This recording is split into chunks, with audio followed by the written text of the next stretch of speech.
আসসালামু আলাইকুম প্রিয় চাকরি প্রার্থী বন্ধুরা। আজ ১৬ সেপ্টেম্বর ২০২৫। শুরু করছি আজকের কারেন্ট অ্যাফেয়ার্স। আজকের কারেন্ট অ্যাফেয়ার্সে আপনাদের জন্য প্রশ্ন থাকবে, গাজা অভিমুখে ত্রাণবাহী নৌযানবহরের নাম কি? এর সঠিক উত্তর আপনারা কমেন্ট করে জানাতে পারেন এবং ভিডিওর মধ্যে আমি দিয়ে দিব।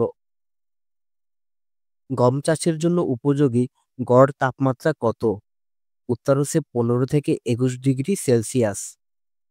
বাংলাদেশের ইতিহাসে প্রথম মার্কিন পেটেন্ট পাওয়া ওষুধ বা ভ্যাকসিন কোনটি? উত্তর হচ্ছে বঙ্গোভ্যাক্স। কোন বাংলাদেশি প্রতিষ্ঠান বঙ্গোভ্যাক্স ভ্যাকসিন আবিষ্কার করেছে? উত্তর হচ্ছে গ্লোব বায়োটেক। বর্তমানে বিডার ওয়ান স্টপ সার্ভিস ওএসএস প্ল্যাটফর্মে মোট কতটি সেবা চালু আছে? উত্তর হচ্ছে ১৪২টি। সম্প্রতি নতুন ৫টি সেবা যুক্ত হয়েছে।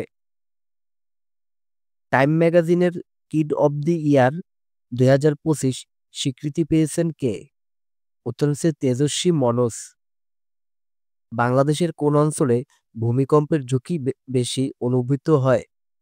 উত্তর হচ্ছে পলিমাটি অঞ্চলে। অনলাইনে আয়কর রিটার্ন দাখিল সহজ ও নির্বিঘ্ন করার লক্ষ্যে এনবিআর যে নতুন সফটওয়্যার চালু করেছে তার নাম কি? উত্তর হচ্ছে tax representative management system. ১৫ September ২০২৫ অনুযায়ী বাংলাদেশের বৈদেশিক মুদ্রার রিজার্ভের পরিমাণ কত? উত্তর হচ্ছে ৩০.৫৯ বিলিয়ন মার্কিন ডলার। সংবিধানের কত নং অনুচ্ছেদে সংসদে নারীদের জন্য ৫০টি আসন বরাদ্দের কথা বলা হয়েছে? উত্তর হচ্ছে ৬৫-র ৩ অনুচ্ছেদ। গাজা অভিমুখে যানবাহী নৌযানবহরের নাম কি? উত্তর হচ্ছে গ্লোবাল সমুদ্র ফ্লোটিলা জিএসএফ।